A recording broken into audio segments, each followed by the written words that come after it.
नमस्कार मॅम, अभिनंदन. सर्वप्रथम थँक्यू. अमल माडिक हे विजयी झालेले आहेत कोल्हापूर दक्षिणच्या राजकारणामध्ये आणि एकंदर कोल्हापूरमध्ये महायुतीला तसं म्हणायला गेलं तर 10-0 हा सगळ्यात मोठा विजय म्हणावा लागेल कोल्हापूरमध्ये. याबद्दल 100% तुमचं काय मत? माझं असं मत आहे की खरोखर यावेळेस लोकांनी खूप मोठी साथ दिली. लोकांनी महायुती सरकारवरती खूप मोठा विश्वास दाखवला आणि तो विश्वास असा आश्वासनांवरती नव्हता, तर महायुती सरकारने जे लोकांच्यासाठी काम केलं होतं त्याच्यावरती त्यांनी तो विश्वास दाखवला. खरं सांगायचं तर संपूर्ण महाराष्ट्रामध्ये ज्या काही विनिंग सीट्स आहेत मला वाटते त्याच्यात सगळ्यात मोठा वाटा हा महिलांचा होता आणि सगळ्यात जास्त तर वोटिंग महिलांचं कोल्हापूर जिल्ह्यातून झालं आणि संपूर्ण मला वाटतं महाराष्ट्रामध्ये कोल्हापूर जिल्ह्याची टक्केवारी हायेस्ट होती. मला वाटतं महिलांचं याच्यामध्ये खूप चांगलं योगदान आहे. एकंदर तुमच्या या राजकारणात तसं म्हणायला गेलं निवडणुकीदरम्यान तुम्ही सभा घेत होता आणि अमल माडिक हे प्रचार करत होते, पदयात्रा वगैरे घेत होते. तर एकंदर प्रवास तुमचा कसा सांगा तुम्ही? नाही, आम्ही जबाबदाऱ्या वाटून घेतल्या होत्या की त्यांनी ग्राउंड जास्त बघत होते आणि मी सभा करत होते. त्याच्यामुळं ह्या व्यवस्थित म्युच्युअल अंडरस्टँडिंगने कोणी काय करायचं, कोणावरती काय जबाबदारी असेल, ह्या जबाबदाऱ्या आम्ही ऑलरेडी सगळ्या टीमनी बसून वाटून घेतल्या होत्या. त्या पद्धतीनं सगळं आमचं काम चालू होतं. कार्यकर्त्यांचा सगळ्यात मोठा पाठिंबा मिळाला हे तुम्ही बोललात, त्याबद्दल काय सांगा? म्हणजे मला बोलताना असं खूप भावूक व्हायला होतं, कारण त्या लोकांनी इतके कष्ट केलेले आहेत. 2-2, 3-3 महिने ती घरी सुद्धा गेली नाहीत. म्हणजे त्याच गावात एक टाइमला ती राहिलेली आहेत. म्हणजे इतकं त्यांनी प्रचार केलेला आहे. तिथल्या स्थानिक तर कार्यकर्त्यांनी सगळ्यांनी केला. शिवाय आमचे इकडचे सुद्धा हातकणंगलेतली लोक स्वतःहून बाहेर पडून नाही, साहेबांच्यासाठी ह्यावेळेस करायचं या उद्देशाने जी बाहेर पडली ना. आणि शिवाय माझ्या कार्यकर्त्यांना त्राससुद्धा खूप झालेला आहे आणि कुठेतरी ही मक्तेदारी लोकांना पण मोडून काढायची होती.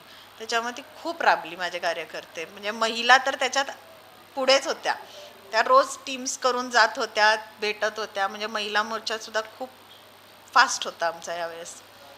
कुटुंबाची कशी साथ मिळाली? कारण एका सभेमध्ये तुम्ही भाऊक झालेला आम्ही बघितले, तर काय सांगा? नाही, माझ्या कुटुंबात माझ्या वहिनी वगैरे खूप आल्या प्रचाराला.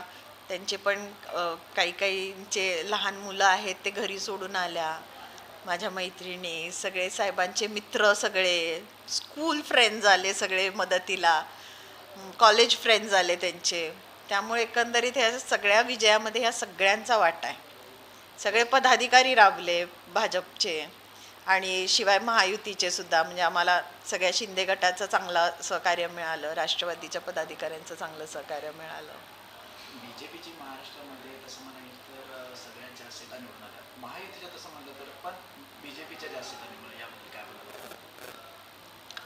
बीजेपीने लढवल्या पण जास्त जागा होत्या. त्याच्यामुळं मला वाटतं की परत तेच आहे की लोकांचा विश्वास एक होता की यावेळेस काहीतरी बदल घडवाय. मागच्या वेळेस लोकांना एक अनुभव होता की थोडंफार कमी जास्त झालं तर बिघाडी होऊ शकते. त्याच्यामुळे यावेळेस त्यांनी काही बिघाडी न होऊन देता व्यवस्थित महायुतीला सहकार्य केलेलं आहे. कोल्हापूरमध्ये तसं म्हणायला गेलं तर अनपेक्षित हे होतं की 10-0 टोटल म्हणावं गेलं तर काँग्रेस पूर्ण गायब झालेला आहे कोल्हापुरात आणि लोकांच्या अशा प्रतिक्रिया आहेत की दहशतवाद एक प्रकारे समजा, काय सांगाल? नाही, बरोबर आहे, दहशतवाद हा आहेच. कुठेतरी अंडरकरंट आहे हा की दहशतवाद मोडून काढायचा आहे, कारण प्रत्येकाला तो आलेला एक अनुभव आहे. म्हणजे आत्तापर्यंत आम्ही बोलत होतो पण ते लोकांनी अनुभवले. कुठेतरी जेव्हा आम्ही बोलतो तेव्हा लोक येऊन आम्हाला सांगतात तुम्ही बरोबर बोललात, हे आमच्याबरोबर घडलं होतं. म्हणजे प्रत्येकजण बाहेर येऊन बोलू शकत नाही, पण ते कुठेतरी त्यांच्या बाबतीत ती गोष्ट घडलेली आहे आणि हे कधी ना कधीतरी बाहेर येणारच होतं. त्या पद्धतीनं आता आलेलं आहे आणि लोक आता ओपनली बोलायला लागलेलं. आता लोकांना भीती नाही राहिली आहे म्हणजे कोणाची, आणि राहायचं पण काही गरज नाही. लोकशाही आहे आणि प्रत्येकाला अधिकार आहे आपलं स्वतःचं मत मांडण्याचा. काँग्रेस वॉशआउट झाल्याचं म्हणत असाल तर मी प्रचाराच्या दरम्यान सुद्धा जेव्हा प्रचार करत होते, मी माझ्या प्रत्येक भाषणामध्ये किंवा मत मागतानाही सांगत होते की वरती जर महायुतीचं सरकार यायचं असेल तर आपल्याला प्रत्येक महायुतीचा उमेदवार निवडून द्यावा लागेल. म्हणजे मी फक्त दक्षिणपुरतं कधी असं मत नाही मागितलं, पण दक्षिणचा उमेदवार महत्त्वाचा आहे, त्याच्याबरोबर महायुतीचे अनेक उमेदवारसुद्धा आपल्याला निवडून द्यायचे तर एक स्थिर सरकार येईल, हे मी वारंवार सांगत होते. मला वाटते की मी म्हणणार नाही की माझ्यामुळं असं, पण कुठेतरी लोकांनी या गोष्टीचा विचार केला असावा असं मला वाटतं.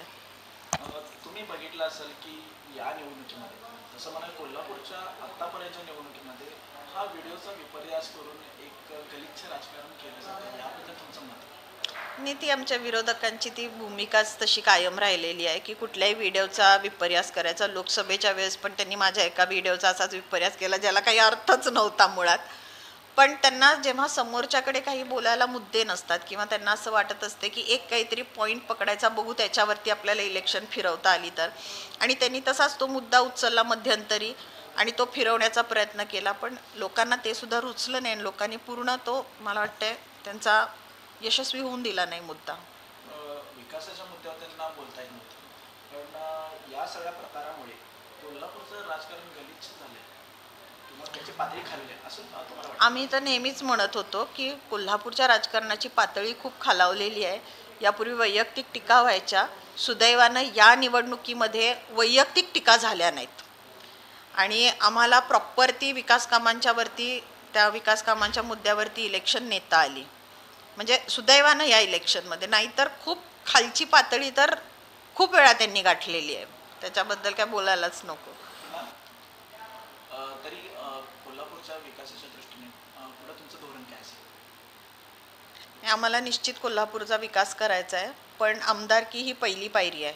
उद्याची येणारी जिल्हा परिषद आणि महानगरपालिका सुद्धा तेवढीच इम्पॉर्टंट आहे.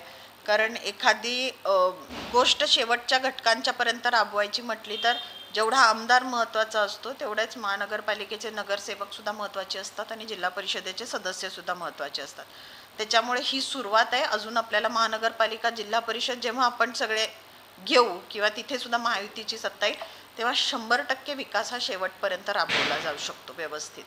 गोकुळ बद्दल तुमचं काय मत आहे? कारण आम्हाला सकाळी लोकांच्या हातात बॅनर पण दिसले, लवकरच गोकुळ, त्यावर तुमचं मत काय? नाही, निश्चित आम्ही गोकुळबद्दल काहीतरी चांगली बातमी देऊ. ओके, धन्यवाद. Yes, thank you.